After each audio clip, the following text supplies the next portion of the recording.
nejejwe no kubasangiza umuziki wa Afurika uryoheye amatwi.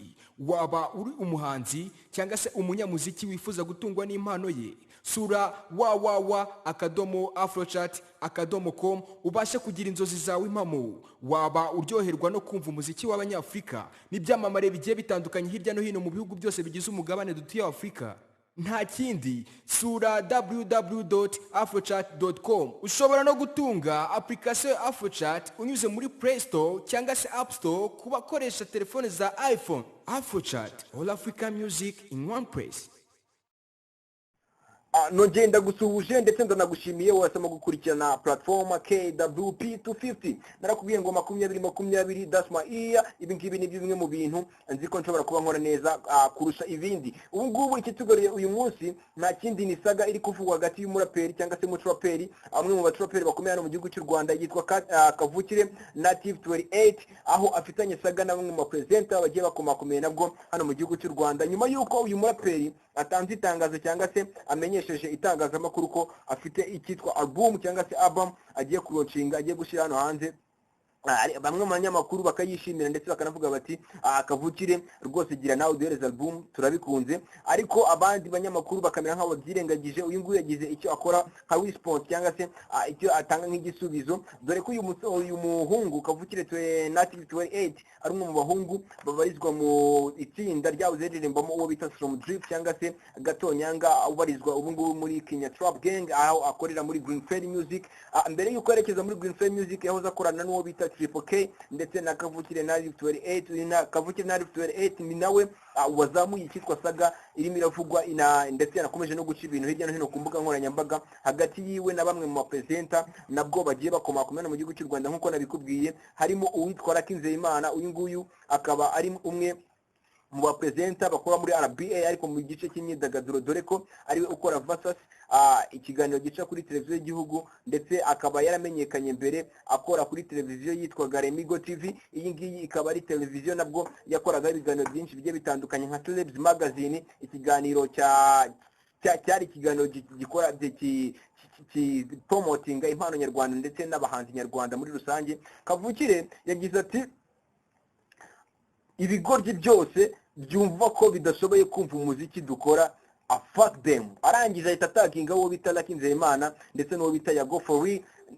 Nibo babiri yataginzeho asohora album. Kavukire yataginzeho uwo bita Lucky, yataginzeho uwo bita Yago, yataginzeho uwo bita Bianca, ndetse yataginzeho n'uwo bita Fata ku mavuta. Kuri ubu ngubu rero ajya gutaginga mu bo yisi bigoryi bidashoboye kumva umuziki, yataginzeho uwo bita Rakinzeyimana ndetse n'uwo bita Yago Fori. Abangaba bose namwe mu presenter abanyarwanda batari bake biyumvamo cyangwa se abanyarwanda bakomeza kwishimira, bakavuga bati aba bantu ni abantu bari kugenda bafasha umuziki. Muri poste ya Kavukire dore uburyo byari bimeze, yavuze ati fuck you nigga Rakinzeyimana ndetse na Yago Fori n'abandi mwese b'ibigoryi mutabasha kumva umuziki dukora.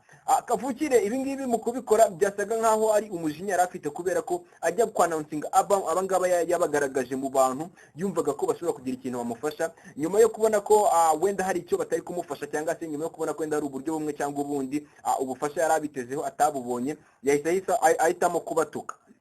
Kuri poste y'uyu muhungu rero ahantu byabereye saga ni uburyo ki Rakinzeyimana yamusubijemo. Rakinzeyimana yagize ati Kavukire Native 28 urakoze cyane kandi nkunze ko wamenye ko ndi ikigoryi, gusa ikinshimishije kurusha ni uko ubivuze ari cyangwa se ni uko ubivuze ari umunyabwenge. Imana izakurinde guhura n'ibigoryi, ahubwo izaguhe guhura n'abanyabwenge. Naho ibigoryi utureke cyangwa se izaguhe guhura n'abanyabwenge. Ibigoryi ubishyire ku ruhande kubera ko twamajije kutunyuzamo ijisho ugasanga turi ibigoryi. Uwo bita Yago Fori kuri kano kanya nta kintu arasubiza kuri no post, usibye ko iyi post abantu benshi bakomeje kugenda bavugaho ibintu byinshi bigiye bitandukanye. Uwo bita From Drip nawe nkubwira ko yahoranye na Kavukire Native 28 muri group imwe, nawe yaje kuri no post aravuga uti respect my brother mukuru Rakinzeyimana.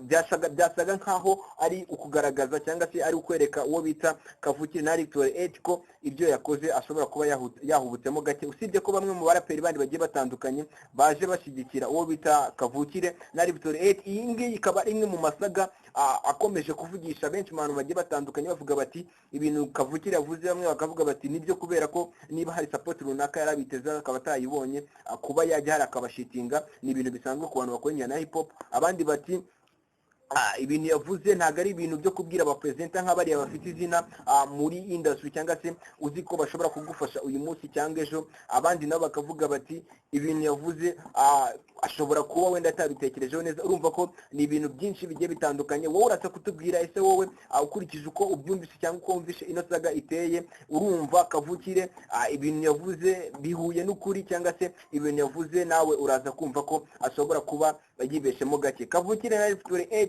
ni umwe mu bahanzi bakunze kugaragara mu gikundi cyangwa se muri webo ya Loud Sound, cyangwa se ni umwe mu bahanzi bakunze kugaragara mu bikorwa bya Loud Sound. Loud Sound iyi ngiyi ni webo ikunze kugaragaramo abatraperi cyangwa se impano zikora injyana ya hip hop cyane, dore ko uwo bita Ishkevin cyangwa se Ishkev, uyu nguyu umwe mu bahanzi bahagaze neza cyane muri iyi minsi, nawe ariho yazamukiye. Usibye na Ishkevin, abo twavuga nka ba Kenny Keshut, abo ngabo nabo n'abana bo muri Loud Sound ndetse n'abandi benshi bagiye batandukanye. Usibye ko Kavukire ndetse na Triple K nubwo bakunda kugaragara mu bintu bya Loud Sound, ntabwo bo babarizwa muri label ya Loud Sound, ahubwo bo babarizwa mu cyo bise district cyangwa se akarere, dore ko uyu nguyu Kavukire asanzwe ari n'umuproducer ukora indirimbo ku buryo bwa production. Usibye no kuba afata umwanya akaririmba, ni producer, ariko yageze aravuga uti nge ibi bintu birandenze, ntago aba bagabo bambaniye uwo bita ya Go For Real. Uyu nguyu ni umwe mu bagabo bamajije kwikora neza cyangwa se bamajije kwiyubaka, bijyanye n'uburyo yatangiye YouTube channel yiwe ihagaze kuri kano kanya, bijyanye n'uko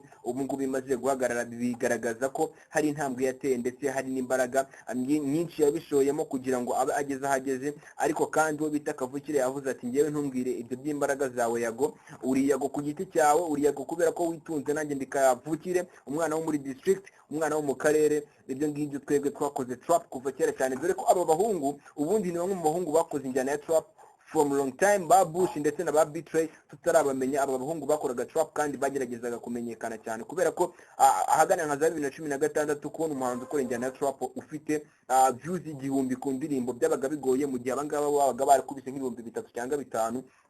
byumvikane ko abanyarwanda bari baratangiye kubiyumvamo, cyangwa se abakunzi b'umuziki ndetse n'abakunzi b'injyana ya hip hop bari baratangiye kumva neza ibintu aba bahungu bakora. Usibye ko baje gucika intege ubwo Slam Drip cyangwa se uyu nguyu wiyise gato nyanga akimara kugera mu itsinda rya Kenya Trap Gang, uyu nguyu akimara kubavamo byase nkaho biciye intege iyi ngiyi district, kubera ko iyi district yatangiye kugaragara mu ishusho rya Loud Sound, kandi Loud Sound ifite abandi bahanzi benshi basa naho bayishingiye ku buryo kuvuga ngo Kavukire bagaragara cyane mu gihe bari kumwe na Loud Sound, iri kumwe na Ishkevin, iri kumwe na Kenny Keshut, iri kumwe na Ririmba, iri kumwe n'abandi benshi, izindi mpano nyinshi cyane nka ba Delay, abo bita ba Arnold Gray, murabazi ba nyiri gikweto. Ni bamwe mu bahungu bajya mu njyana ya trap kuko kumva ko bayihagazemo neza, nubwo na Kavukire nawe ibyo akora ntabwo mbipinga, just I respect Kavukire.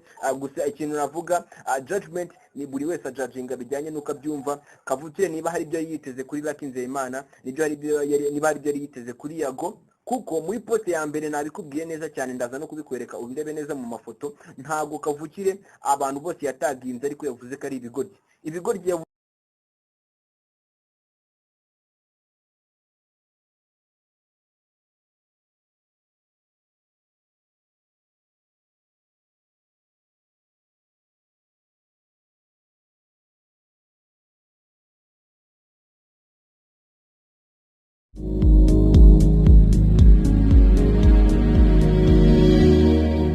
muraho.